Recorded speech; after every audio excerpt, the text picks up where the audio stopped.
नमस्कार, मैं शिवसैनी mirror post के यूट्यूब चैनल पर आपका स्वागत है। कल उत्तर प्रदेश की राजधानी से दो महत्वपूर्ण खबरें सामने आई जो कि आम जनता से सीधे तौर पर सरोकार रखती हैं। पहली खबर है 69,000 शिक्षक भर्ती में हुए आरक्षण घोटाले की, जो कि तकरीबन 19,000 पदों का घोटाला था। लेकिन इसके सामने सरकार ने कम पदों पर आरक्षण नियम सही तरीके से लागू न होने की बात को स्वीकार किया था और इसके सापेक्ष 6800 पद देने की बात कही थी और जल्द से जल्द उनको भरने की बात कही थी। कल भाजपा कार्यालय के सामने यही 6800 पदों के हकदारी के अभ्यर्थियों ने अपने हक के लिए धरना प्रदर्शन किया था। ये तो बात है जिसे सरकार ने स्वीकार किया था और अब उसे दे नहीं रही सिवाय टहलाने के। दूसरी खबर अति महत्वपूर्ण है जिसका सीधा संबंध प्रदेश की कानून व्यवस्था, महिलाओं और उनकी सुरक्षा कर्मचारियों के हक मारी आदि से है।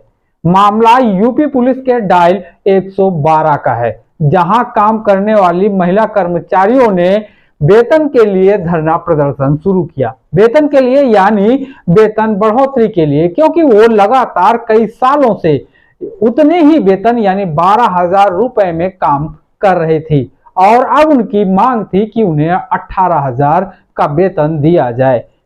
वेतन तो नहीं बढ़ा लेकिन उनको हटा जरूर दिया गया और इसी बात को लेकर वो धरने पर बैठ गई। अब तक के इतिहास में ऐसा पहली बार होना बताया जा रहा है। इस पर अखिलेश यादव ने तंज कसते हुए कहा, भाजपा सरकार बताए कि खजाना कौन खा जा रहा है, जिससे इन कर्मचारियों को वेतन नहीं दिया जा सकता। लेकिन यहां मामला सिर्फ वेतन भुगतान का नहीं है, मामला संविदा कर्मचारियों की सुरक्षित नौकरी का भी है। पहले पूरे मामले को समझ लेते हैं। प्रदर्शन कर रही संविदा महिला कर्मचारी पुलिस की आपातकाल सेवा 112 में कार्यरत थी आउटसोर्सिंग के माध्यम से। आजकल आउटसोर्सिंग बड़ा प्रचलित हो चुका है। इस मामले में कि भर्ती किया जाता है और हटाया जाता है। अब इन सारे कर्मचारियों की नौकरी यानी महिला कर्मचारियों की नौकरी चली गई। क्यों? क्योंकि आउटसोर्सिंग का ठेका अब किसी और कंपनी को मिल गया है। अब कंपनी दूसरे कर्मचारियों की भर्ती करना चाह रही। अब यहां से यह सवाल खड़ा होता है, आखिर ऐसा क्यों? जो कि जायज भी है। जो पहले से अनुभवी हैं उन्हें हटाकर नए लोगों की भर्ती क्यों की जाए? संविदा भर्ती में कंपनी के द्वारा किए जाने वाले भ्रष्टाचार लगातार दुनिया से जगजाहिर होते रहे हैं। कैसे कंपनी नौकरी के नाम पर मोटा पैसा भी वसूलती है और नौकरी के नाम पर फील्ड में उनके कर्मचारियों की दलाली चलती है।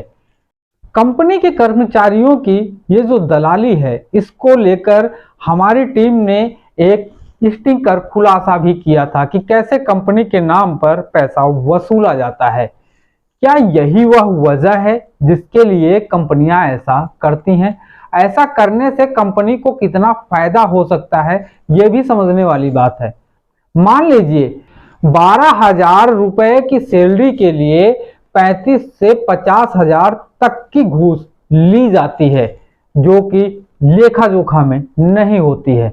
अगर 500 पद हुए तो सीधे तौर पर लगभग 2.5 करोड़ का खेल कंपनी सीधे करती है। तो वहीं सरकारी विभाग में कम पैसों पर काम करने के लिए ये कर्मचारी यानी चाहे वो महिला हो चाहे पुरुष हो यानी संविदा कर्मचारी महज इसलिए अपने आप को सहज महसूस करते हैं या यूं कहें वो राजी हो जाते हैं। क्यों? क्योंकि उनको लगता है कि भविष्य में कोई ऐसी सरकार बनेगी जो उनकी तरफ निगाहें करेगी, जिससे कि उनका भविष्य सुधर जाएगा। वो स्थायी सरकारी नौकरी वाले हो जाएंगे। उनको स्थायी सरकारी नौकरी ऐसे कंटिन्यू अपने आप आपका शोषण करवाने के बाद मिल सकती है। महज इस आशा से वो ऐसे बर्दाश्त करते हैं। अब जब उसी सपने पर ग्रहण लग जाए तो 112 के संविदा कर्मी खुद मदद मांगने के लिए मजबूर हो गए और 112 नंबर पर कॉल करने के लिए मजबूर हो गए। देखिए ये सारे वीडियोस और खुद तय करिए क्या इन लोगों के साथ जायज हो रहा है। युक्ति स्पष्ट अधूरी है, इतनी क्या मजबूरी है, युक्ति स्पष्ट अधूरी है। पिछड़े दलितों को न्याय दो, पिछड़े दलितों को न्याय दो, अड़सठों को युक्ति दो, अड़सठों को युक्ति दो। योगी बाबा न्याय करो, योगी बाबा।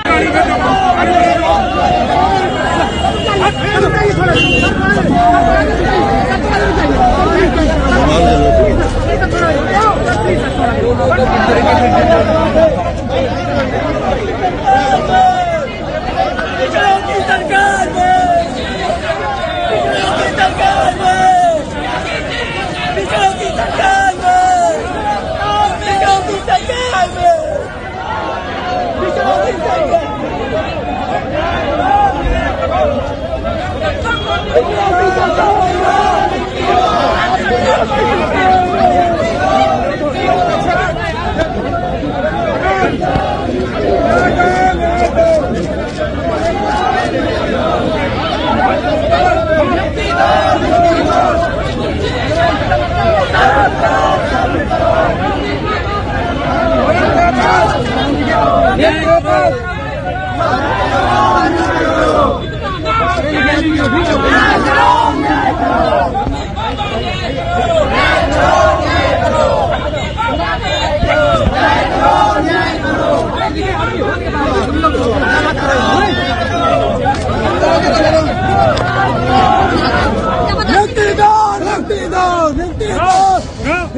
बिना नुकसान के यहाँ से जा रहे थे सीएम आवास, तो हम लोग को बंद कर दिया है, हमारी लड़कियों को बंद कर दिया, प्रेग्नेंट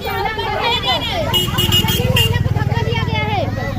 अब हम पकड़ के बाहर ले जा रहे हैं, नहीं जा रही है सर। हम लोग की मदद कीजिए, पब्लिक को इकट्ठा करिए, हम लोगों को बाहर निकलेंगे हॉस्पिटल से किसी भी तरीके से वहाँ पर पहले लड़की को 12 में बंधक बना के रखा गया था। अब इसके बाद हम लोग किसी तरीके जान बचा के आए, तो यहाँ पर हम लोगों को बैरिकेड लगा के रोका जा रहा है, मारते हुए लेकर आ रहे हैं। उसमें कितनी लड़कियां हम लोगों को धक्का देके हम लोगों को धक्का देके इतनी जोर जोर से धक्का दे रहे हैं और बोल रहे सीएम आवास लेके जा रहे हैं हम लोगों को। अब कह रहे लाठीचार्ज करो, लाठीचार्ज करो, बार बार कह रहे लाठीचार्ज करो, लाठीचार्ज करो। सब बदतमीजी हमको मारा गया, 4 लोगों ने हमको मारा, 4 पुलिस ने हमको जबरदस्ती इसके अंदर भरा है। एक लड़की की तबीयत खराब हो गई है, उधर बेहोश पड़ी है, उसको हॉस्पिटल नहीं ले जा रहे। इनकी तबीयत खराब है, इधर देखो बेहोश हो रही है ये। 112 में काम करने वाली महिला कर्मचारियों को हटा दिया गया भारी संख्या में। अब ये लोग लगातार धरना प्रदर्शन कर रहे हैं।